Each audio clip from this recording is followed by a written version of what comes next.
Assalamualaikum warahmatullahi wabarakatuh. Bahbarakan. Selamat datang kembali di Darul Mukhlisin Channel. Terima kasih telah terus menonton video-video yang ada di channel saya. Jadi pada kesempatan kali ini kita akan melanjutkan diskusi tentang ilmu fikih muqaran. Sebelumnya, yang di video sebelumnya kita sudah membahas bagaimana proses timbulnya ilmu fikih muqaran atau ilmu perbandingan mazhab. Yang pada video kedua yang berisi dua part tersebut kita membahas tentang hakikat dari fikih muqaran. Misalnya saya menjelaskan mengenai definisi dari fikih muqaran itu sendiri. Yang pertama definisi fikih, yang kedua definisi muqaran. Nah, pada video kali ini saya akan menjelaskan kepada kawan-kawan semua berkaitan dengan ruang lingkup kajian fikih muqaran. Nah, bagi teman-teman yang belum yang sudah lupa ataupun belum melihat video sebelumnya, yaitu definisi fikih muqaran, maka akan saya review kembali mengenai definisi dari ilmu fikih muqaran.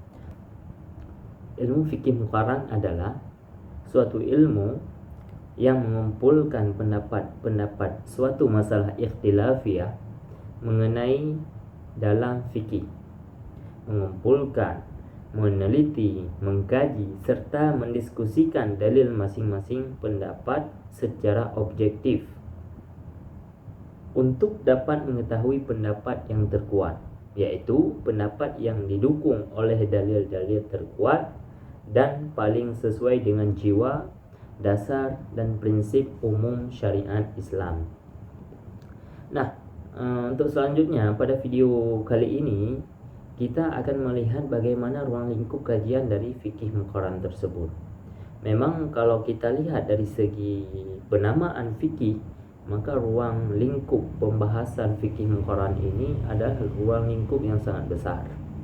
Namun perlu kita garis bawahi adalah ilmu fikih muqaran ini hanya mengkaji tentang pendapat-pendapat ulama yang terdapat perbedaan di dalamnya.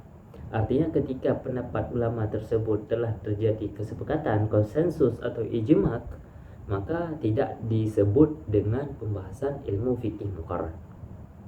Lalu apa saja ruang lingkup fikih muqaran?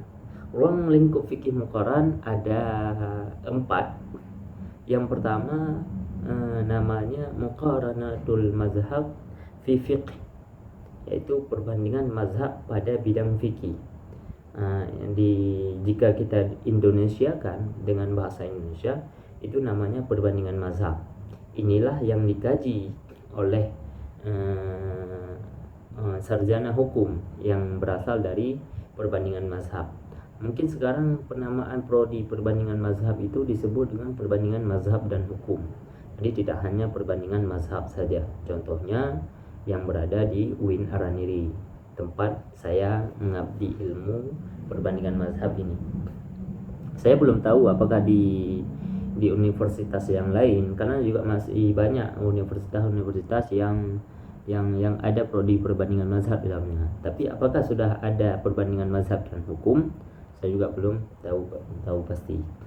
Nah, dalam kajian ilmu perbandingan mazhab ini kita akan mengkaji semua ruang lingkup fikih, baik dalam bidang ibadah, dalam bidang muamalah, pidana, jinayat, itulah jinayat dan pidana, dan hukum tata negara yang terdapat perbedaan pendapat di dalamnya. Artinya semua permasalahan boleh dikaji. Nah, untuk referensi saya juga ada membawa beberapa referensi yang membahas tentang fikih muqaranatul mazhab ini. Mungkin referensi yang sudah diterjemahkan. Nah, ini adalah referensi yang sudah diterjemahkan, fikih 4 mazhab. Nah, teman-teman yang ingin mengkaji lebih jauh mengenai muqaranatul mazhab fi fiqh, yaitu perbandingan mazhab dalam bidang fikih, bisa membaca buku-buku tersebut. Ini buku karangan Syekh Allamah Muhammad bin Abdurrahman Ad-Dimishqi, fikih 4 mazhab. Ini terbitan tahun 2013, cetakan ke-14. Ini bisa, tapi menurut saya setelah membaca buku ini seperti semacam ensiklopedi tapi secara ringkas. Artinya di dalam buku ini hanya menjelaskan pendapatnya saja, namun tidak menjelaskan kenapa perbedaan pendapat itu terjadi. Nah, untuk lebih lengkapnya teman-teman bisa membaca buku dari karangan Profesor Wahbah Az-Zuhaili. Yang saya bawa ini adalah buku jilid 2 yang membahas tentang ibadah, khususnya salat wajib, salat sunnah. Nah, di sini diuraikan. Kalau di buku yang tadi tidak diuraikan bagaimana proses perbedaan pendapat itu terjadi, namun di buku ini dijelaskan bagaimana ulama berbeda pendapat. Bagaimana dalil yang mereka gunakan itu adalah dalil-dalil yang juga berasal dari Nabi Muhammad SAW. Nah, yang itu menjadi keberagaman dalam beribadah. Jadi buku ini lumayan lengkap, bukan lumayan tapi sangat lengkap ketika membahas bagaimana perbandingan mazhab itu terjadi. Namun masih ada satu kekurangan setelah kita baca, walaupun tidak habis semua. Sesudah kita baca buku ini ada beberapa kekurangan yang perlu mungkin ditambahkan. Kalau misalnya ada cendekiawan yang ingin menulis tentang perbandingan mazhab nanti, perlu ditambahkan bagaimana pendiskusian dalil antara ulama mazhab.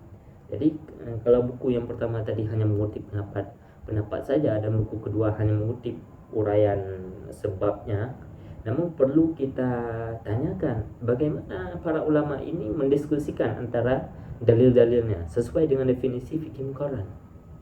Nah, ini yang perlu mungkin perluasan bagi kita semua agar tetap mengkaji tentang fikih perbandingan mazhab atau muqarranatul mazhab fi fiqh. Nah, itu yang pertama. Yang kedua, ada muqarranatul mazhab fi usul fiqh.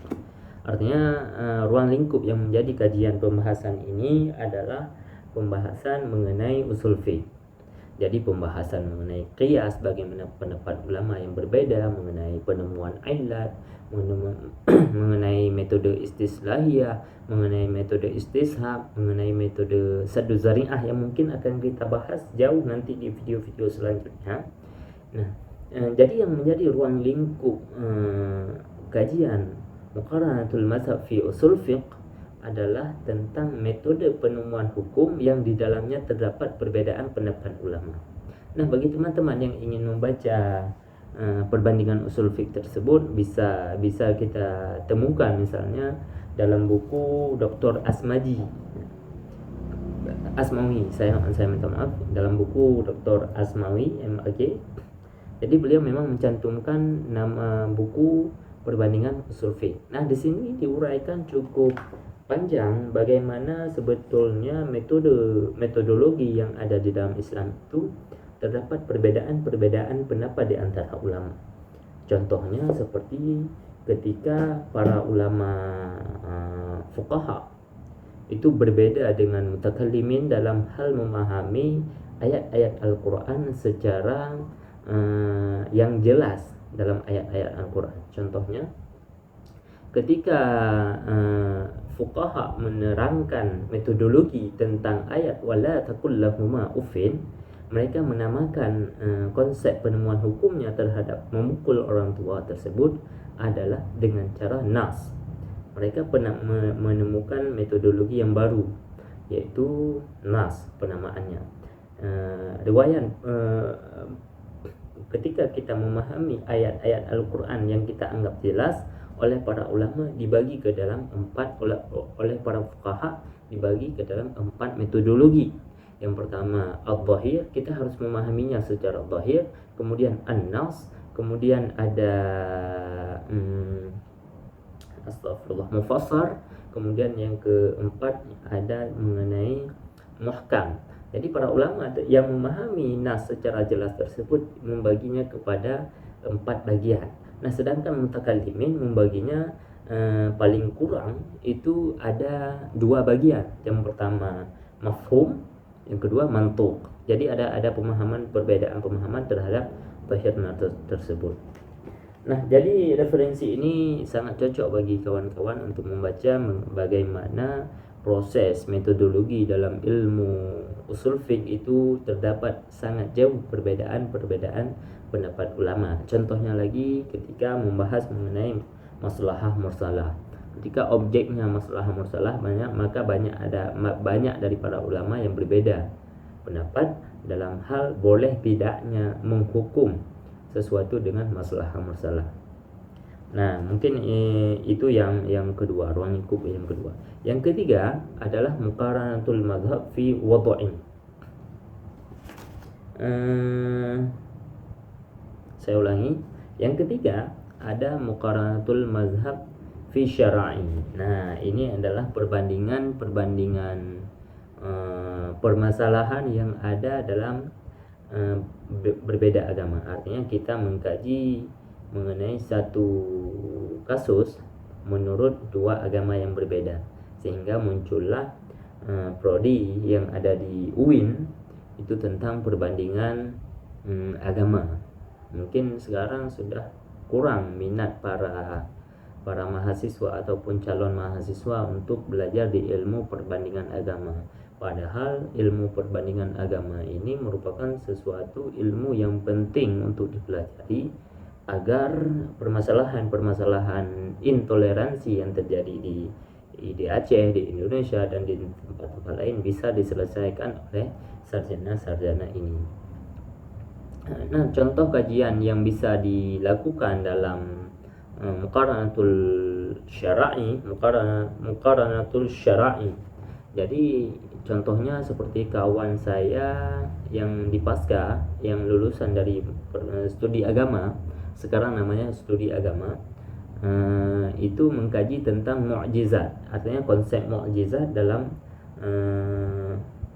agama Kristen dan dalam agama Islam. Nah, ini objek yang menjadi atau ruang lingkup dari muqaranatus syara'i atau perbandingan agama. Mungkin bagi teman-teman nanti yang ingin mengkaji lebih jauh bagaimana masing-masing agama ini memahami satu konsep ajaran, misalnya Tuhan, misalnya tentang utusan dan lain-lain sebagainya. Itu yang ketiga. Nah, yang terakhir adalah muqaranatul fi qawanil wad'i. Artinya kalau kita Indonesia kan disebut dengan muqaranatul atau perbandingan hukum. Nah, ini adalah perbandingan yang dilakukan untuk melihat bagaimana ilmu hukum atau ilmu wad'i dengan ilmu syar'i. Artinya kita mengkaji suatu permasalahan melalui metodologi yang berbeda, yaitu qawanul wad'i, aturan duniawi yang secara bahasanya, dan dengan konsep-konsep dalam ajaran Islam. Saya termasuk orang yang mengkaji mengenai perbandingan hukum karena skripsi saya dulu membahas mengenai perbandingan antara hukum positif dan ulama Syafi'iyah di Indonesia. Saya dulu mengkaji tentang fasah nikah dengan alasan suami miskin, studi komparatif antara ulama Syafi'iyah dan hukum positif di Indonesia. Ya, ini adalah salah satu kajian tentang perbandingan hukum. Nah, bisa juga nanti bagi kawan-kawan yang berasal dari perbandingan mazhab atau yang lain-lain yang ingin mengkaji mengenai perbandingan hukum antara sesama hukum positif. Contohnya antara hukum positif yang ada di Indonesia dengan hukum positif yang ada di Malaysia misalnya. Hukum positif yang ada di Indonesia dengan hukum positif yang ada di Australia atau di negara-negara lain. Yang kemudian kita melihat ada tidak kesesuaian atau yang mana yang lebih efektif untuk dilaksanakan.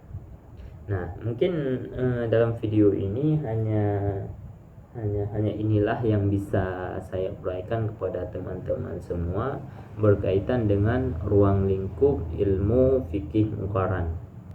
Nah, mungkin itu yang dapat saya sampaikan untuk video kali ini. Lebih dan kurang saya mohon maaf. Wabillahi taufiq wa hidayah. Assalamualaikum warahmatullahi wabarakatuh.